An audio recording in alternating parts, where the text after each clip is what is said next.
ഈശോ മിശിഹായിൽ പ്രിയപ്പെട്ടവരെ, നമ്മുടെയൊക്കെ ജീവിതത്തിൽ നമ്മൾ പുതിയ കാര്യങ്ങൾ, പുതുമകൾ എപ്പോഴും ആഗ്രഹിക്കുന്നുണ്ട്.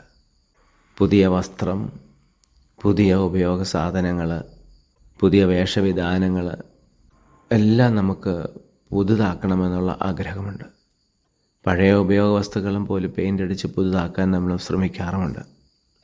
ലോകജീവിതത്തിൽ പുതുമയ്ക്ക് ഇത്രയധികം പ്രാധാന്യമുള്ളപ്പോൾ അതിനേക്കാൾ കൂടുതൽ പ്രാധാന്യം നമ്മുടെ ആത്മീയ ജീവിതത്തിന് ഉള്ളതായി ഇന്നത്തെ വചനം സൂചിപ്പിക്കുന്നു. നാം എപ്പോഴും കർത്താവിൽ പുതിയ സൃഷ്ടികളാണ്. പഴയതെല്ലാം കടന്നുപോയി.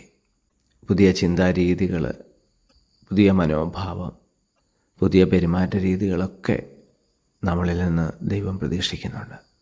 പഴയ ജീവിത ശൈലികൾ, പഴയ മനുഷ്യനെ നമ്മൾ ഉരിഞ്ഞു കളയണമെന്ന് പൗലോസ്ലീഹ ലേഖനത്തിലൂടെ ആവശ്യപ്പെടുന്നുണ്ട്. അപ്പോൾ അതാണ്, പഴയതെല്ലാം കടന്നുപോയി എന്ന് പറയുമ്പോൾ നമ്മുടെ പഴയ ജീവിത ശൈലി, പഴയ മനോഭാവങ്ങൾ, പാപത്തിലേക്ക് നയിച്ച പഴയ ഒത്തിരി കാര്യങ്ങളുണ്ട്. അതെല്ലാം ഉപേക്ഷിച്ച് പുതുതായി എല്ലാം ജീവിതത്തിൽ സ്വീകരിക്കാൻ, നവീകരിക്കുവാൻ നമുക്ക് സാധിക്കട്ടെ. ഈശോയെ, ഞങ്ങളെല്ലാവരെയും അങ്ങ് സമൃദ്ധമായിട്ട് അനുഗ്രഹിക്കുമാറാകണമേ, ഇപ്പോഴും എപ്പോഴും എന്നേക്കും. ആമേൻ.